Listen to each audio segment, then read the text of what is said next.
Hello and welcome all of you on my YouTube channel Dr. MKG Transformation। Class 12th के exam oriented series में एक short note की व्याख्या होगी और आज हम बात करेंगे ह्यूमन स्पर्म के स्ट्रक्चर और उसके फंक्शन के बारे में। तो आइए एक बेहद इंपॉर्टेंट टॉपिक स्पर्म के इंट्रोडक्टरी नोट से जुड़ते हैं। स्पर्म जिसे शुक्राणु आप हिंदी में कहते हैं, एक प्रकार का नर युग्मक यानी मेल गैमीट होता है। हैप्लॉइड प्रवृत्ति का होता है, एन होता है, यानी गुणसूत्र की संख्या 23 होती है।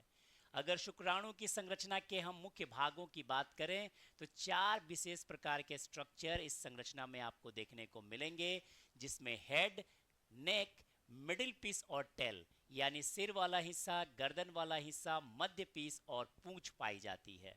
अगर इनके अलग अलग कार्यों की हम समीक्षा करें तो सिर जो होता है वो बेहद इंपॉर्टेंट है, इसी में केंद्रक पाया जाता है। गुणसूत्र 23 होते हैं यानी अनुवांशिक पदार्थ इसी में पाया जाता है। सबसे खास लाइन है ये कि शुक्राणु के शीर्ष भाग को यानी स्पर्म के हेड को हम एक्रोजोम कहते हैं, और ये जो एक्रोजोम होता है वो अंडाणु की झिल्ली को पेनेट्रेट करने में बेहद इंपॉर्टेंट भूमिका निभाता है।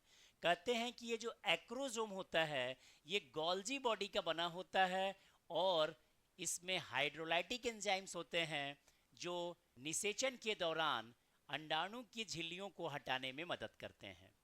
दूसरे प्रमुख संरचना की अगर हम बात करें तो वह गर्दन होता है, छोटा भाग होता है। नेक वाले हिस्से में बेहद इंपॉर्टेंट लाइन है, सेंट्रियोल पाया जाता है, और ये सेंट्रियोल जाइगोट यानी युग्मनज के समय यानी जब निषेचन हो जाता है उसके बाद विभाजन में इसकी भूमिका होती है।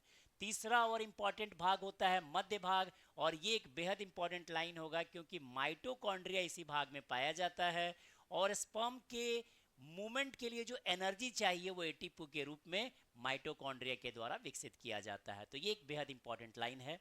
अगर आप अंतिम भाग टेल की बात करें तो टेल जो है वो बहुत इंपॉर्टेंट रोल प्ले करता है क्योंकि ये स्पर्म को मोटाइल बनाता है, गतिशीलता प्रदान करता है, और इसी की वजह से स्पर्म में मूवमेंट हो पाता है।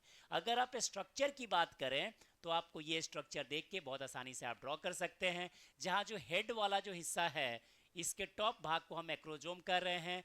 मैंने कहा कि न्यूक्लियस इसी में एम्बेडेड है, इसी में फंसा हुआ है।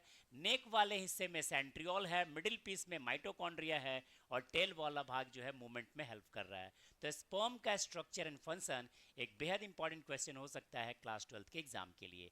Thank you for watching and have a